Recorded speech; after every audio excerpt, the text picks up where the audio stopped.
各位聽眾，你哋好啊！咁啱啱收到新聞呢，就係關於星島前主席何柱國先生逝世，終年75歲。最後嘅公開露面呢，就喺今年嘅2月啦。咁喺上咗嗰個電台就係雷霆881。咁當時咧佢就自爆咗就係患咗癌症啦，就肺癌啦。咁當時係幾多期咧，佢就冇特別咁樣清楚。但係期間咧，佢都接受咗好多治療啊，好辛苦咁樣。咁我嗰時咧都做咗一條片咧，就係講關於何生嗰個當時個面色啦，咁同埋佢嗰個八字嗰個分析嘅。咁片裏面咧，其實都講咗咧，喺今年2025年咧，3至到5月啦，9至到10月咧，嗰個農曆嗰度咧，其實要非常之注意嘅。咁我亦都有問翻啦，我啲傳媒嘅朋友啦，咁其實啦，何柱國先生咧，其實已經昏迷咗大約2個月到嘅時間啦，即係話佢接受訪問完1個月到嘅時間就已經陷入昏迷嚇，一個叫做 coma 嘅情個 stage 啦。咁所以嚟講，其實肺癌咁最主要係就係幾時開始去我哋確診佢啦，咁同埋確診嘅時間佢係第幾期啦，第1期同第4期已經係差天共地啦，咁同埋佢做過一啲咩嘅化療啊、手術啊嗰啲情況，咁都係比較關鍵嘅。就話何生呢個情況嚟睇咧，我相信佢係發現得比較遲，或者係治療得比較遲啦，咁所以就嗰個存活率都係相對比較低嘅。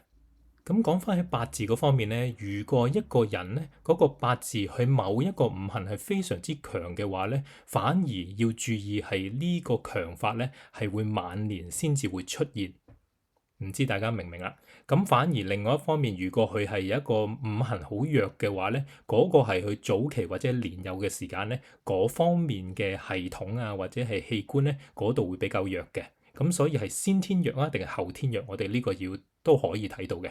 就話何柱國先生啦，佢個八字係金係非常之強嘅，咁所以變相金係其實主係肺啦、骨啦嗰啲情況，咁而佢咁強嘅話咧，頭先講啦，佢太強嘅話，其實都係一啲晚年嘅問題嚟㗎。咁何柱國先生佢有個綽號就叫做煙仔河啦，咁因為佢食煙食得好勁啦，同埋佢係做一嗰啲煙草嘅生意咧。好啦，咁事先聲明啊，咁就食煙係一定會危害健康噶啦，咁我就唔會建議人哋食嘅。咁大家其實有冇留意到咧，身邊咧啲屋企人啊或者朋友啊喺街度啦，見到好多咧80幾90歲仲係食緊煙嘅，有啲甚至乎你識嘅咧都係食緊包幾兩包嗱，甚至乎我師傅啊都食得好勁，我都成日叫佢唔好食咁多啦，咁但係佢都 keep 住食，咁所以就會諗食煙係咪一定會短命嘅咧？咁何柱國先生75歲，咁叫唔叫做短命咧？咁當然啦，你而家同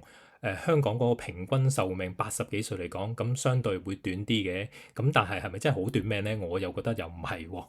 咁呢個係一個幾好嘅迷思嚟嘅。好啦，咁講翻喺玄學嗰方面咧，咁如果一個八字要火嘅話，咁佢係咪一定要食煙先至可以加強佢個運勢咧？咁啊，當然絕對唔係啦。咁我再重複多次，係唔建議人哋食煙啦。咁所以變相嚟講，會有好多好多嘅選擇噶嘛嚇，唔係淨係食煙啦。咁最簡單嘅就係，譬如話你可以曬太陽啦，做一啲行業啦，你嗰個著嘅衫啦，或者係方向啦、地方啦，好多好多可以選擇嘅。